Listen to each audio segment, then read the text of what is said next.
901 members! Thanks for taking the time to join us for today's bargaining update, and shout out to everyone who came to the PSAC 901 street party to support us on our first day back at the bargaining table.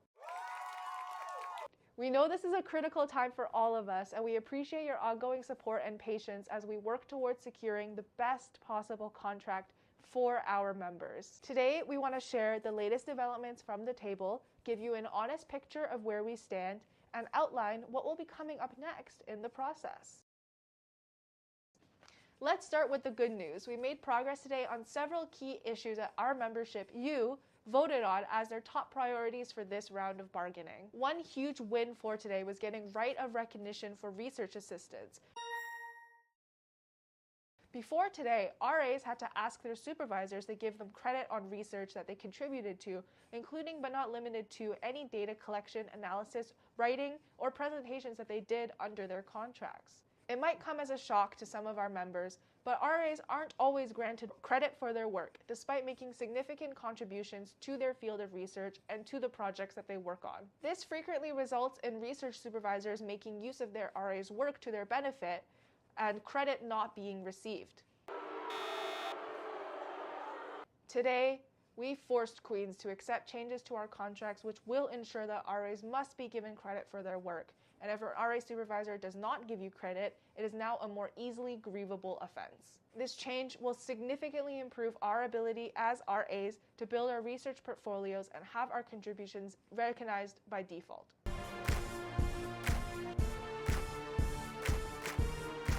The employer also meaningfully engaged in a discussion on preference groups and appointment procedures. We're not yet where we want to be, but we've started to narrow down the gap. The employer was receptive to our efforts to provide greater financial security to members outside of their funding window. We will continue discussions on these crucial matters, and we will be sharing updates with you in the coming days. However, we also need to be clear about where things stand on a few other issues. There are areas where the employer's proposals still fall short, and that are not only frustrating, but is also stifling progress at the table. One such issue is the continual desire of the employer to keep some important rights in letters of agreement rather than enshrining them within the body of the collective agreement. A letter of agreement is a document signed by both representatives of the local and the employer that provides a fixed-term response to an issue either side might have a reason to keep out of the actual body of the collective agreement.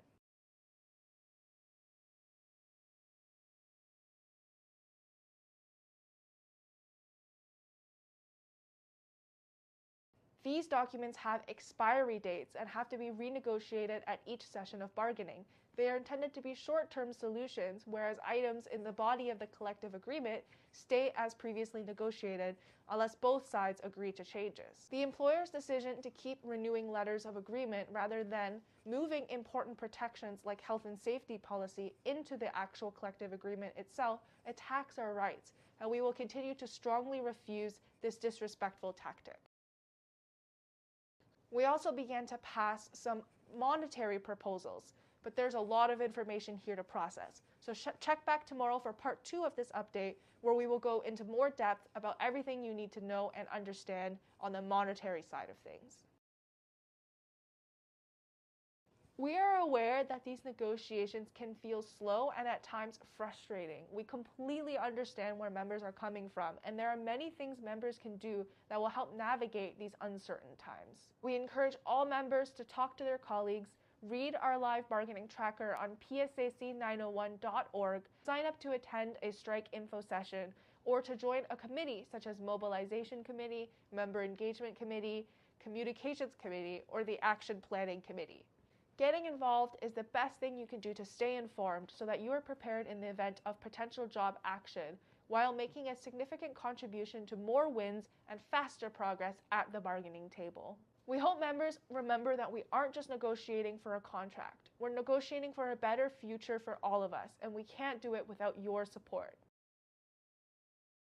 So, what's next? Well, we'll be back at the table on Wednesday, January 15th, continuing to push for progress on the issues that matter most to our members. And in the meantime, we're asking for your continued support.